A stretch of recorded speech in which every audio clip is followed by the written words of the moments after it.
Everybody, this is John from aMTBer Products. I don't know if this will ever make it into a video, but I gotta tell you, I just stumbled upon this thing. They have a video. Well, it's been out for a year. It says never strip a chain again. Okay, so they're starting to catch on. And what they have, I watched this video yesterday, and so they got this strip chip now you add to the wax. So it's supposed to strip your chain of the wax. Now, I'm going to let them talk for a minute. A couple of days ago with a video that said this changes everything. I know that's a big statement, but this truly is... Well, you know, my product changed everything 10 years ago. It's doing all kinds of things. I think the biggest launch we've had since we introduced Secret Chain Blend almost 2 years ago. This is a big one. So... Well, okay. So this is their new method of stripping the chain using the crock pot. So you still have to take the chain off, so there's already a fail. If you're a mountain biker, it's already a fail.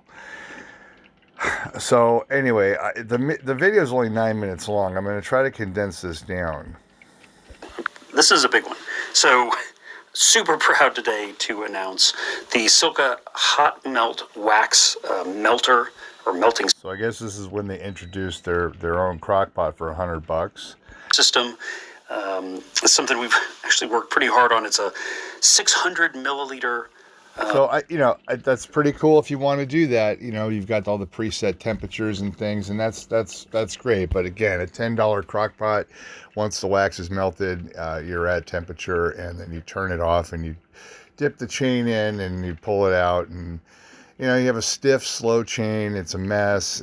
There's a bunch of things about it. The stuff sheds off your bike for a while, and or you can wipe it off on a rag. All those things. Try wiping a hot chain on a rag sometime. It's real fun.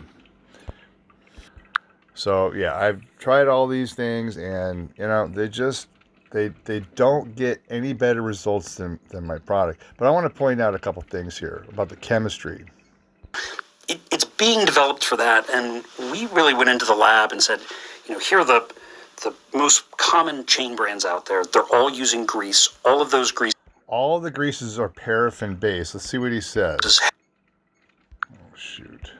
Really went into the lab and said, you know, here are the most common chain brands out there. They're all using grease. All of those greases have mineral oil based. They're all mineral oil based greases, right? So greases. Okay, so all of those packing greases are paraffin based, and yes, mineral oil is part of that. Mineral oil is a paraffin. Okay, so the thing is that Vaseline is also a paraffin, and so what happens is that it's a great packing grease for shipping the product overseas, so it doesn't rust in the package by the time you get here. By the time it gets here, but it's slow. It's very. It does wear out the chain a bit because the paraffin molecules are very long chain molecules. Now, I'm going to let them talk a little more here. Oil with a thickener, and then oftentimes some additives for friction or corrosion. But the challenge to your wax is really the oil. Right? So you think of, you know, here's a graphic we have. The waxes are these very... All right, he's going to get into a lot of fluff. Let me skip ahead a little bit. Amorphous or crystalline molecules. And you get the wax by refining out all of the oil, because the oil acts... Boy, this is starting to sound a lot like my on-the-bike chain prep technique I came up with 3 years ago or more. I did the video almost 3 years ago, and I came up with it prior to that with plenty of success. So that technique is pushing 4 years plus. And they're now, I can see what they did. They figured out what I was doing, but they adapted it to their method of using a crock pot to do the work. Okay.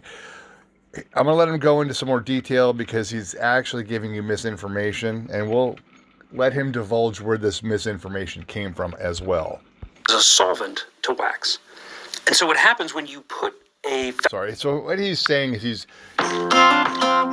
he's saying that this method is converting the packing grease into wax, which is not really what's going on. What's going on is it's breaking down the long hydrocarbon chains that are more similar to like Vaseline in your packing grease in your brand new chain. That packing grease is more similar to Vaseline, and if you refine it a little further, it can become mineral oil or paraffin oil, or what they're saying is it turns it into wax, which is really not true. It's breaking down. This is exactly what I came up with the on the bike chain prep technique that's in my video. Video's probably 2.5, 3 years old now, at least 2.5, and I came up with this technique prior to that. So they're obviously borrowing everything I do. Okay, now let's let him tell you where he came up with this idea. Chain into the wax, that oil acts as a solvent. It breaks the wax molecules down, making them much shorter, which makes them much softer. This is exactly what I just said. This is exactly what our on-the-bike chain prep technique is doing. It's breaking down the packing grease, and you're removing most of it with the rag. The little bit that's left over is converted into these shorter chain hydrocarbons that are actually absorbed within the wax of my chain prep formula. And, you know, the little bit that's left over becomes part of the lubricant for a while, and then it's gone. And then it sheds away, and it's gone. All right. So you would think that a guy this supposedly, everybody tells me how smart this guy is, but they didn't come up with this. They hired outside chemists from the food industry to do this conversion of, they're saying it's turning the oil into wax, which is not really accurate. What's really going down is it's breaking down the long chain hydrocarbons in a more of a Vaseline type substance into a mineral oil type substance.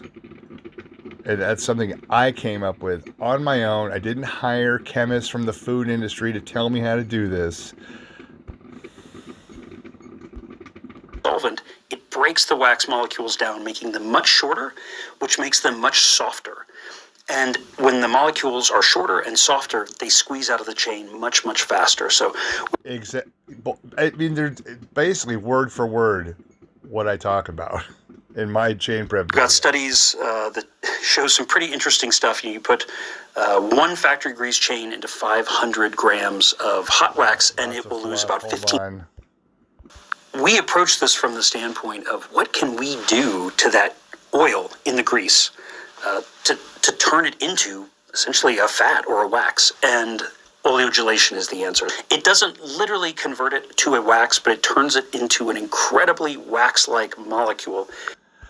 It turns it into a shorter chain paraffin molecule, just like my technique does, and it only costs you $12 for the chain prep bottle, and that'll pretty much prep the next 30 chains you ever buy. So in the meantime, use it around the house for other things. You can't use their product around the house for anything else. Hey everybody, it's... And those wax-like molecules do not break down or damage the performance of the base wax. So when you... Exactly. So it becomes encapsulated within the wax, like I've said it years ago. Okay. I gotta tell you, it's really annoying when people take credit for your work. It truly is. It's called plagiarism, and it's theft of intellectual property as well. Look at the product. It's got this sort of cool... Yeah, so cool. It's like I really want to deal with that melting. You know what? You've not taken out any of the pain in the butt factor of this. So you're taking a new chain, you're treating it in a crock pot, and then you still have a slow chain, and you still have all that maintenance. Guys, like I said, 2 years. I mean, we have sweated... 2 years, yeah, after they watched my technique and realized instead of dissolving the packing grease and removing it, whether you're using gasoline, paint thinner, turpentine, whatever you use, degreaser, it's disgusting to me. So they really came up with this at the same time I did. Like they started working on it. I already released my technique on the YouTube videos after developing the techniques prior to that. And that's when they started working on this. I'm just disgusted. You couldn't even imagine to get to this. This is true one-step waxing, right? It's true plagiarism and intellectual property theft is what it is. Stripper, we brought you one-step degreasing, and then you wax. With strip chip, we are giving you put the strip chip in the wax in the melter. So this is where he divulges where they came up with the chemistry for this. If you think of technology of the past, we really was trying to think, can we hydrogenate oil like they do in the food industry? You think of, Crisco is just hydrogenated cottonseed oil, and margarine is hydrogenated canola oil. And when we actually watched John's video and stole his idea. you hydrogenate the oil, it becomes more stable, but it also can become, rather wax-like. And so I started talking to organic chemists and agri-science people. So they didn't come up with any of this on their own. That was all a lie in the beginning there. What they did is they went to organic chemists to have them tell them what to do. And they turned me on to this world that's quite new in agri-science, and it's something known as oleogelation. Now, this is all fluff. I explained to you how simple it really is. None of this is really what's going on. What's going on is it's being refined down with my product, the ingredient. Well, what can I say and what can I not say? What's happening is it's breaking down. I say it within the video. It's breaking it down. Most of it is liquefying, and then you can remove most of it with the rag, which is what you want. You want to be in control of what's in your product.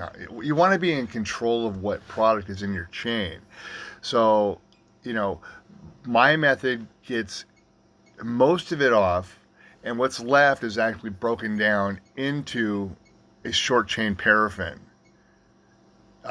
like mineral oil or baby oil, versus, say, Vaseline or candle wax. It's actually broken down even farther than that.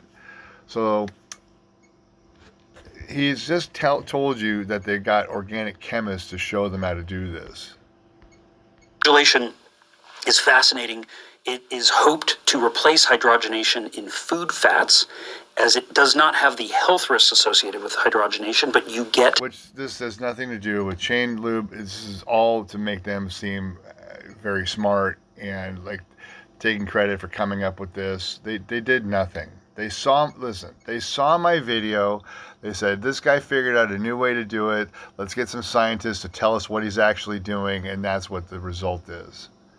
Just disgusted. I've just been dealing with this for 7 years, guys. These people throw around their big money and their big budgets in advertising, and then they hire people to tell them what to do, and then they take all the credit for it. They still have a crappy product that requires you to remove the chain from the bike and have put this thing in your house somewhere. You know what? Good for you guys. The hardening of the fat to get the similar shelf stability and mouthfeel and all of those other things that you want in processed baked goods and things like that. So it's being developed for that, and we really went into the lab and said, here are the most common chain brands out there. They're all using grease. All of those. All right, so we covered that already. Well, this will probably not make it into a video because I'm too irritated. It really sucks when people steal your ideas. It's been happening my whole life. If I told you some of the things I invented, you wouldn't believe it. Well, I'll tell you one right now. I was working on a product called Rockers Shots and Rockers Mints. And basically, we were doing the mints and doing the shots. And again, I designed this product for 7-Eleven. And so what it was a 1 hour... it was a 1 ounce shot that would give you energy and things. This product was stolen from me from internal sabotage from my company. I had a team of 4 or 5 people and investors, and the whole product got stolen from me. And that is now what you know is 5-hour energy. So I invented that over 20 years ago. That got stolen from me within the first year. And that company's made, at 50 cents a bottle, they've made over $8 billion in gross profit, in net profit, if they only make 50 cents a bottle. I know they're making more than that. So 20 years, 2 million bottles a day sold worldwide for 20 years. If they only make 50 cents a bottle, that's $1 million a day for 20 years. That's $8 billion, guys. People with big money steal guys' ideas. Look at Nikola Tesla. He died broken, penniless, basically, living in a hotel room. And all his inventions were confiscated. So I can relate. It's just super annoying to have these liars. He's a liar. He didn't come up with any of this. They stole everything they have. Every idea they have is stolen. Unfortunately, this will never make it into a video, but I had to expose this and document it for my attorneys. Have a great day, guys.